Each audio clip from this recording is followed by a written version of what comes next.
Sejamos todos bem-vindos nesse espaço que se abre para nós, para uma reflexão. Nós agradecemos a sua companhia e esperamos que a mensagem que o livro da esperança traz para nós seja uma mensagem altamente consoladora e que possa ficar em nosso mundo íntimo para uma futura reflexão e que consigamos por meio dessa reflexão, quem sabe alterar alguma coisa, né, de ordem prática, de ordem aí de sentimento também, para com cada um de nós. Nós, então, faremos aqui uma breve leitura da mensagem de hoje, é a mensagem que se intitula Eles Antes, né, do Livro da Esperança, que Emmanuel vem discorrendo. Antes, porém, né, ele coloca para nós uma fala de Jesus que Lucas registra lá no capítulo 14, versículo 12, e depois também nós vemos essa fala do Cristo comentada ali no Evangelho segundo o Espiritismo, no capítulo 13, versículo 8. E depois Emmanuel traz essas referências que são básicas, diretrizes mesmo, porque a partir delas ele vem trazendo informações preciosas, colocando bem de perto para nós o que essa fala do Cristo pode interferir na nossa condição, né, melhorando a nossa estrutura de foro íntimo, para que as nossas ações aconteçam de ordem mais efetiva, que venham de fato colaborar para a nossa condição melhor. Então começa assim, olha, quando deres um festim, não convides teus amigos, nem os teus irmãos, nem os teus vizinhos ricos, para que não suceda que também eles te tornem a convidar e te seja isso recompensado. Então, essa fala de Jesus está lá em Lucas, capítulo 14, versículo 12. E depois, lá no capítulo 13 de O Evangelho segundo o Espiritismo, versículo 8. Por festins, deveis entender não os repastos propriamente ditos, mas a participação na abundância de que desfrutais. E Emmanuel, então, começa a discorrer sobre essa mensagem, dizendo assim para a gente, olha, quando derdes um festim, disse Jesus, não convideis para ele os vossos amigos, mas os pobres e os estropiados. De certo que o divino orientador não estabelecia a desistência das relações fraternais, nem o abandono do culto às afinidades do coração. Considerando, porém, a humanidade por família única, induzia-nos a observar os irmãos menos felizes na categoria de credores principais de nossa atenção. A maneira de enfermos queridos que esperam no lar a prioridade de assistência por parte daqueles que lhes comungam o mesmo sangue. Nas celebrações da alegria, é inútil convocar os entes amados, de vez que todos eles se encontram automaticamente dentro delas. Recorda os que jornadeiam no mundo sob as algemas de austeras privações e partilha com eles as vantagens que te felicitam a vida. Se exerces autoridade, é natural que disponhas a sustentação dos companheiros honestos que te apoiam à luta. Antes deles, no entanto, pensa no amparo que deves a todos os que padecem aflição e injustiça. Obtiveste merecimentos sociais elevados pelos títulos de competência que granjeaste a preço de trabalho e de estudo, e com semelhantes valores é razoável que empenhes no reconforto a benefício dos que viajam no carro de tuas facilidades terrestres. Antes deles, contudo, atende à cooperação em favor dos que jazem cansados nas provas sem remédio. Desfrutas extensa possibilidade econômica, na qual é compreensível te devotes a obsequiar os amigos que do teu nível doméstico. Antes deles, todavia, socorre os que esmorecem de fadiga e penúria, para quem muitas vezes a felicidade reside num sorriso amistoso ou num prato de pão. Amealhaste conhecimento e nos tesouros culturais que adquiriste, é justo te aprazas nos torneios verbais de salão, enriquecendo o cérebro dos ouvintes que te respiram as normas superiores. Antes deles, porém, divide a luz que te clareia o mundo mental com os irmãos do caminho, que se debatem ainda na noite da ignorância. Jesus não te pede a deserção dos círculos afetivos. Ele próprio, certa feita, asseverou aos companheiros de apostolado: já não vos chamo servos, porque o servo não sabe o que faz o meu Senhor. Chamo-vos amigos, porque vos revelei tudo quanto ouvi de meu Pai. Com os amigos, entretanto, consagrou-se primeiramente a aliviar a carga de todos os sofredores, como a dizer-nos que todos podemos cultivar afeições preciosas que nos alentem as energias, mas à frente dos que choram, nos transes de dolorosas necessidades, é preciso adotar a legenda: eles antes. Olha que bacana essa mensagem que Emmanuel vem trazendo aqui para nós, né? E olha que interessante aqui também. Se nós recorrermos ao dicionário, nós vamos entender que a palavra festim, ela remete a um sentido de ser uma pequena festa, né? Uma reunião, festividade da qual participam a família, os amigos próximos. É uma festa bem íntima e particular.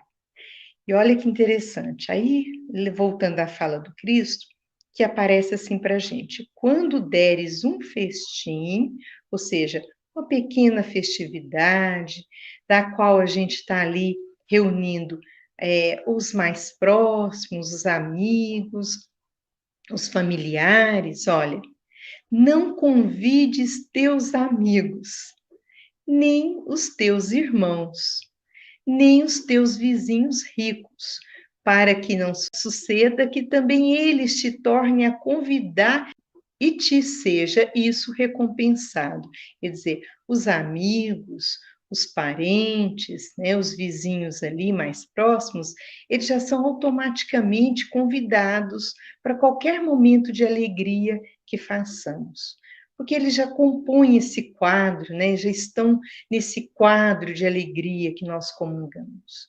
O que é diferente é o convite, é a orientação do Cristo, é fazermos o diferente, é convidar alguém que não está compondo esse quadro de amigos, né? Esse quadro tão íntimo e tão próximo de nós, que nós saibamos enxergar além desse quadro afetivo que aqui se compõe para nós, e ele chama de irmãos, de amigos, de vizinhos ricos, e porque desses nós também já recebemos a recompensa de tê-los por perto é contar com seu apoio, é de participar a nossa alegria, de também estarem conosco, compartilhando do mesmo momento, né? A sua companhia, que nos traz também bem-estar, que nos conforta.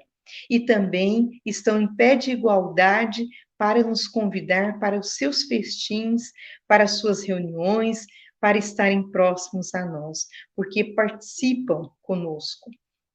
Depois, interessante, Kardec vem registrando lá no capítulo 13, olha, que por festins deveis entender não os repastos propriamente ditos, né? Olha, mas a participação na abundância de que desfrutais. Então, a doutrina espírita, já vai trazendo para a gente aí um descortinamento, né, para a gente compreender ainda melhor o que o Cristo está nos dizendo. Então, os festins que aqui vem se colocando para nós, à luz da doutrina espírita, são todos os nossos momentos de alegria, tudo aquilo que nos dá prazer, tudo aquilo que nos faz sentir bem, as nossas alegrias de uma forma geral, nós vamos entendendo ser um momento de festim, né? E quando diz aqui para a gente, olha, mas a participação na abundância de que desfrutais. Então, o que que a gente pode estar desfrutando em abundância? A gente pode estar desfrutando em abundância tanto os momentos alegres, como o momento de aquisição material, o momento de uma conquista, né, de ordem profissional, também uma homenagem, algo que nos deixa muito bem, algo que faz com que a gente tenha vontade de socializar com alguém. Então, até daquilo que eu tenho, como uma comida, um agasalho, uma casa. Então, isso que eu tenho, ou que eu detenho por um momento, ou por um ciclo aí reencarnatório, para o outro pode ser até uma abundância, porque ele pode não ter nada, né? Então, discorrendo, vem mais um pouquinho. Olha, quando derdes um festim, disse Jesus, não convideis para ele os vossos amigos, mas os pobres e os estropiados, ou seja, aqueles que não estão compondo o cenário onde eu estou vivendo, onde eu estou lidando, porque eu estou chamando de amigo quem está próximo, de vizinho quem está próximo, de irmão quem está próximo, tanto no aspecto físico quanto no aspecto de ordem afetiva, né? Então, quando eu convido esses pobres e os estropiados, são aqueles que não têm ainda, com que eu não tenho uma vinculação, mas que são pobres na sua condição e que são estropiados na sua condição, quer seja física, quer seja moral, e que por serem estarem um pouquinho distantes do meu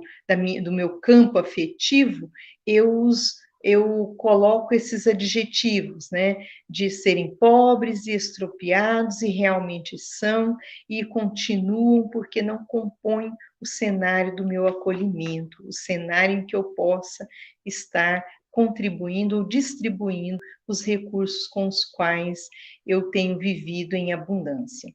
Depois nós vamos observar que, olha, de certo que o divino orientador não estabelecia a desistência das relações fraternais, nem o abandono ao culto, né, do culto às afinidades do coração. Não é isso. Muito pelo contrário, nós devemos continuar fortalecendo cada vez mais essas afeições, né, com as quais já estamos identificados, já estamos unidos, já estamos assim nos sentindo fortalecidos. Então, manter as nossas relações, né, afetivas, que já é uma história de conquista para todos nós, é muito importante. Mas nós não podemos ficar nesse ciclo restrito que construímos de afeições. O convite que o Cristo fez, né, a nós todos, é que nos unamos em humanidade, é que nos identifiquemos como irmãos, né?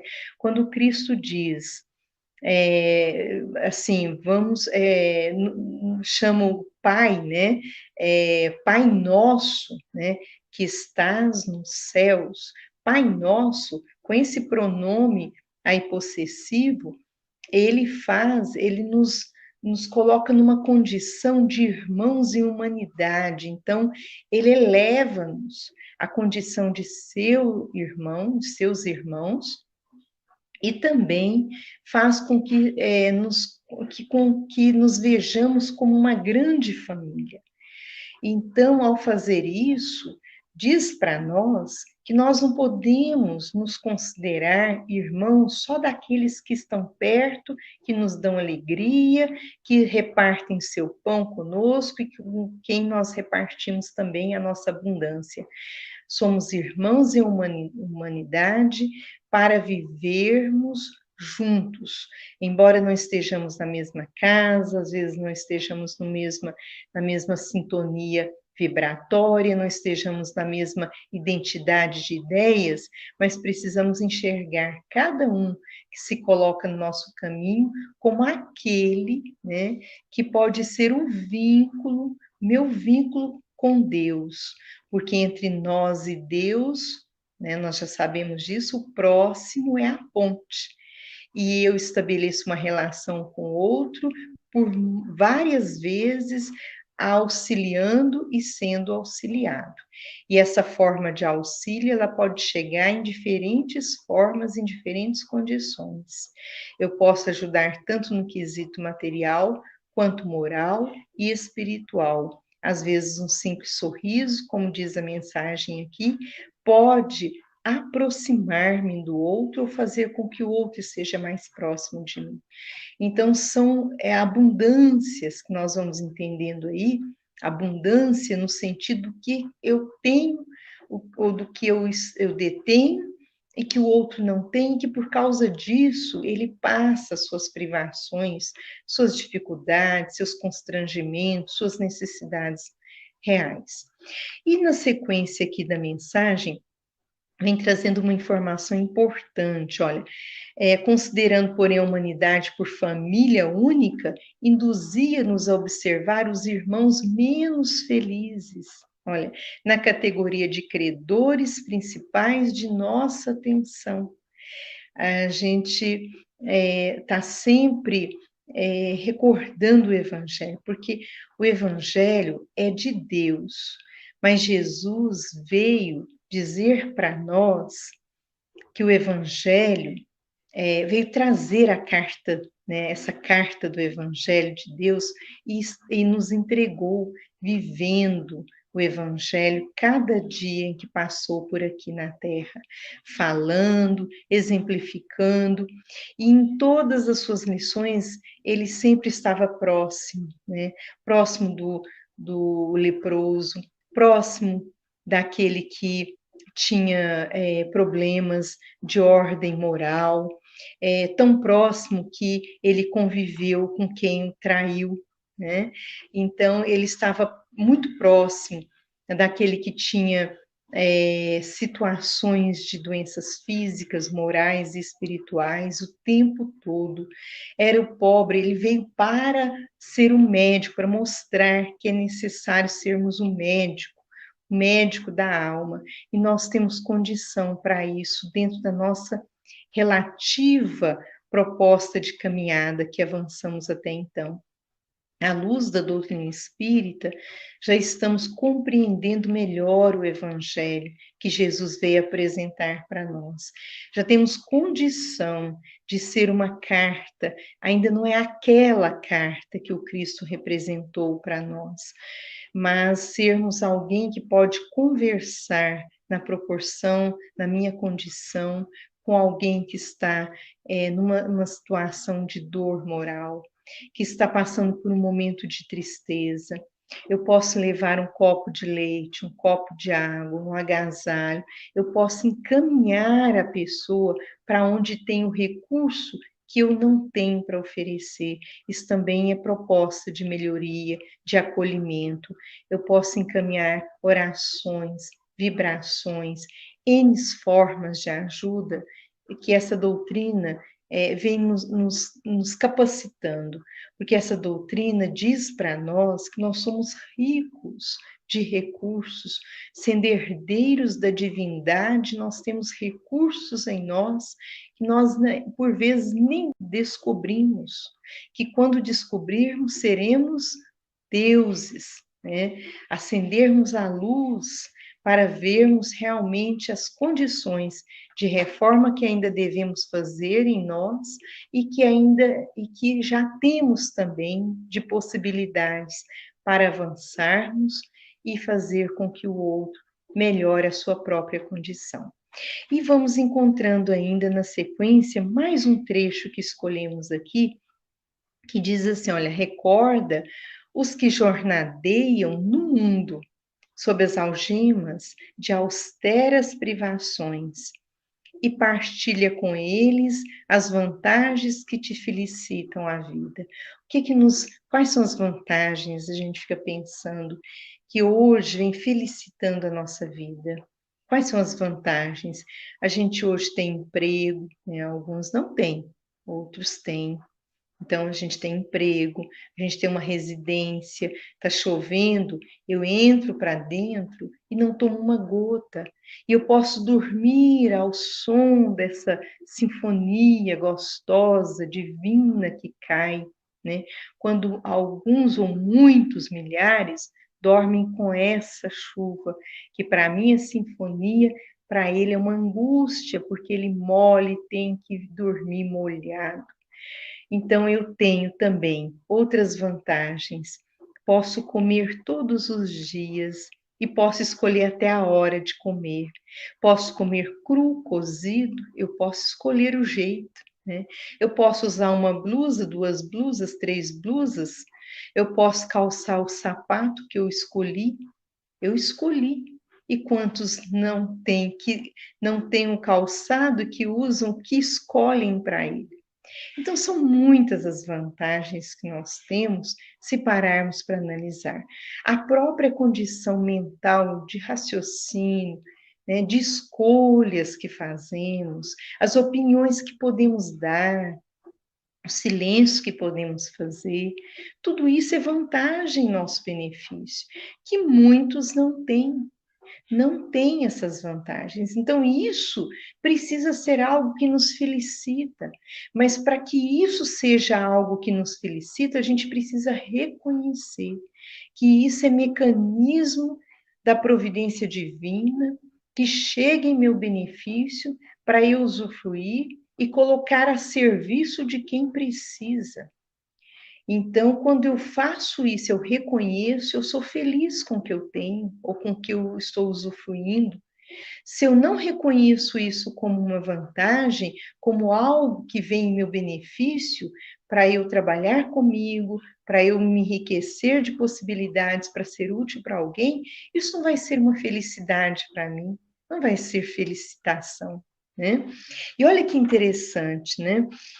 Quando coloca aqui para a gente, ele vem a partir de agora, Emmanuel vem trazendo a nossa posição no mundo, a nossa posição. Ele começa dizendo assim: se exerces autoridade, a gente pode estar numa situação de autoridade, não é a suprassumo da autoridade, mas em algum momento a gente é convidado nesse cenário aqui de educação, que é a própria existência, a estarmos numa situação de liderança, uma situação de autoridade. Aí ele continua colocando: olha, se exerces autoridade, é natural te disponhas à sustentação dos companheiros honestos que te apoiam à luta. Então, é natural a gente ter por perto aqueles que estão nos apoiando nesse cargo, nesse comando, nessa liderança, nessa autoridade. Mas olha aqui o que ele coloca antes, né? Coloca depois disso. Antes deles, antes desses que estão nos apoiando, né? Sustentando aquilo que a gente coloca ali como autoridade, como princípio que deve ser seguido e tudo mais, pensa no amparo que deves a todos os que padecem aflição e injustiça. Então, ter um cargo de autoridade é também para que eu possa reparar se não há casos de injustiça, para que eu estabeleça um padrão de justiça, né, de igualdade para todos, de liberdade de expressão, de trocas. Então, estar nessa posição é um desafio, é algo talvez provacional, para que eu recebo para testar a minha condição de enxergar os outros e permitir que os outros também tenham por meio desse cargo, dessa situação que ora eu exerço, né, algo que lhe é de direito. Olha que interessante, né? E olha que quando coloca isso para a gente, né? Também são nossa posição no mundo, que também são formas de viver em festim aqui na Terra. São formas de viver festins aqui na Terra, né? Viver em festim. Outra situação, olha, obtiveste merecimentos sociais elevados pelos títulos de competência que granjeaste a pré de trabalho e de estudo. É um direito, né? Eu trabalhei, eu estudei, então eu posso ter o quê? Eu posso ter alguns valores. Aí ele vem colocando aqui o reconforto, a benefício dos que viajam no carro de tuas felicidades, facilidades terrestres. Mas antes deles, contudo, atende a cooperação em favor dos que jazem cansados nas provas sem remédio. Então, nas provas sem remédio, a gente não conhece várias pessoas que passam por isso, muito perto às vezes. Às vezes a gente até ignora o próprio amigo, né? Mas eu tenho direito, né? Eu trabalhei, eu estudei, então eu tenho direito de colher os louros, os frutos desse esforço. E nós precisamos, se é direito, é justo. O que nós não podemos é esquecer dos outros. Nós podemos ter tudo o que a gente precisa, que a gente deseja, que a gente acha que vai me trazer um conforto, uma felicidade a mais, um conforto a mais, mas eu não devo esquecer do outro, porque o outro é que vai me vincular ainda, é a minha ponte até Deus. E olha que interessante aqui, Emmanuel continua, olha, desfrutas extensa possibilidade econômica, te devotes a obsequiar os amigos do teu nível doméstico. Então, a gente tem uma condição econômica melhor, então a gente presta um favor para outro, dá para um, dá para outro que está dentro de casa. Mas olha o que ele coloca. Antes deles, todavia, socorre os que esmorecem de fadiga e penúria, para quem muitas vezes a felicidade reside num sorriso amistoso ou num prato de pão. Olha que interessante aqui. Num prato de pão. Às vezes é mais simples do que a gente pensa. Mais simples, mas parece gastar muito e ser muito difícil. Porque se eu não predisponho a valorizar os recursos que eu tenho em mim e que podem crescer no exercício da fraternidade, eu jamais vou conseguir elevar-me em uma categoria de um ser melhor e também não vou ter possibilidades de enxergar o outro como irmão.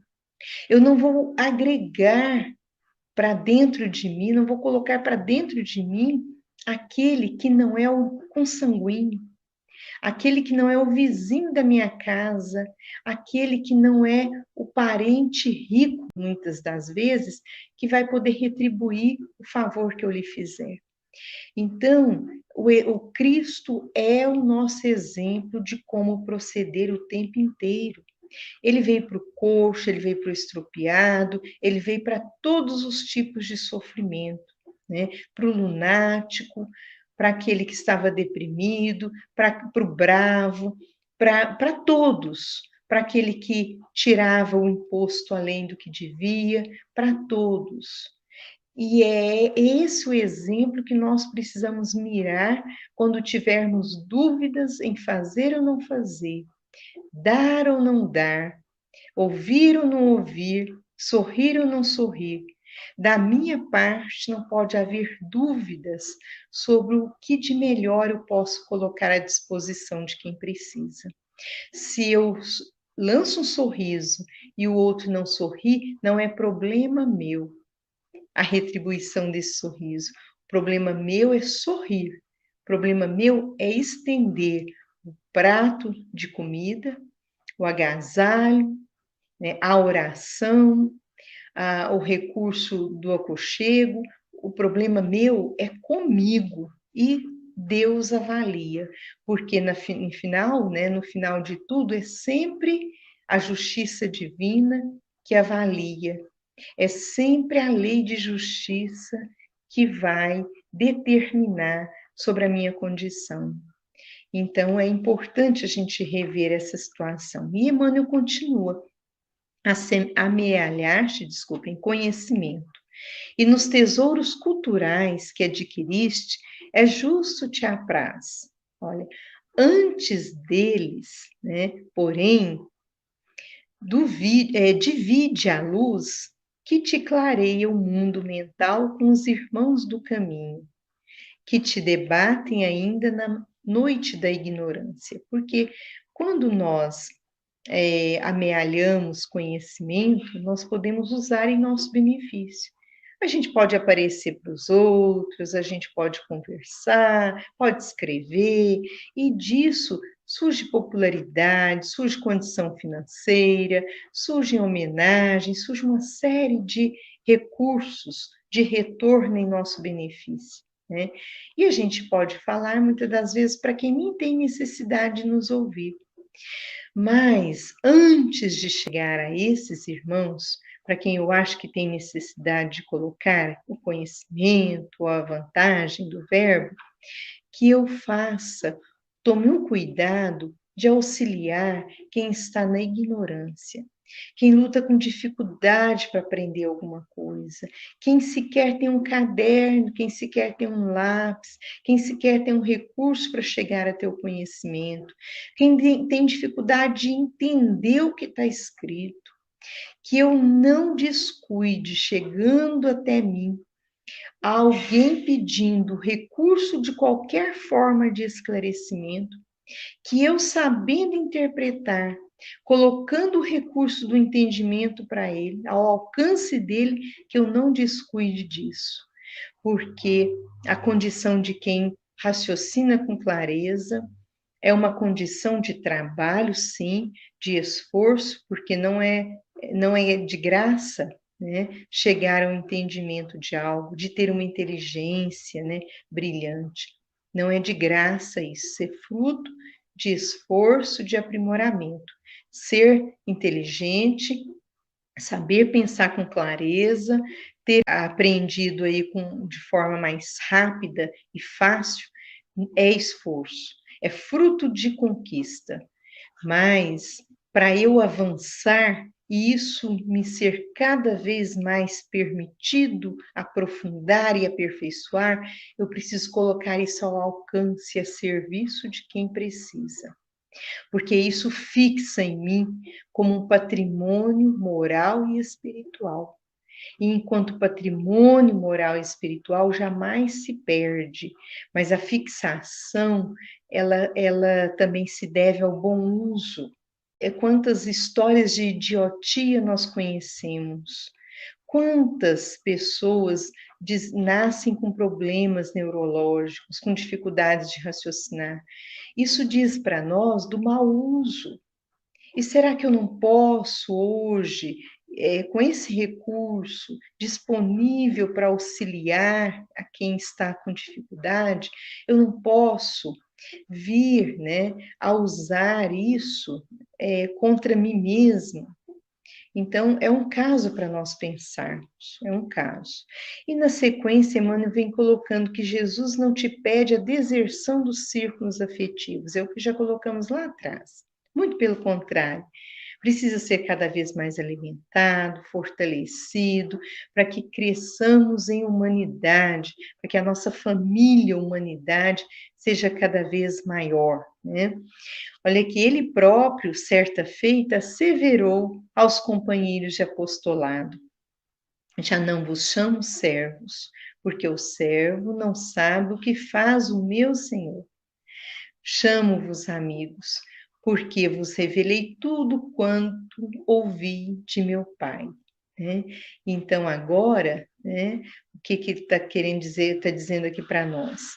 que somos todos, para quem está mais perto, para os afetivos, a gente dá tudo.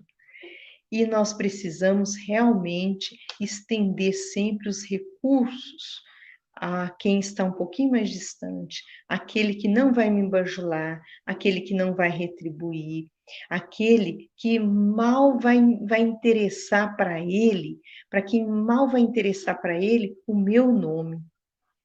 Aquele que mal vai querer saber se eu sei ler, se eu sei escrever, se eu sei muito, se eu sei pouco, se eu tenho uma casa, se eu sou rica, se eu sou pobre. Não, ele vai querer aquele recurso que lhe faz falta e que na hora chega até ele, porque ele abraça aquilo ali, muitas das vezes nem olha para quem está dando.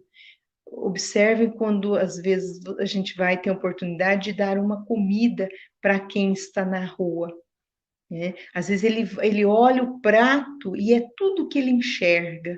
Ele olha aquela caneca e ele gruda naquela caneca e às vezes fala obrigado, já comendo e às vezes nem fala, comendo aquilo, solvendo aquilo com uma velocidade para aliviar aquela dor estomacal que ele está sentindo.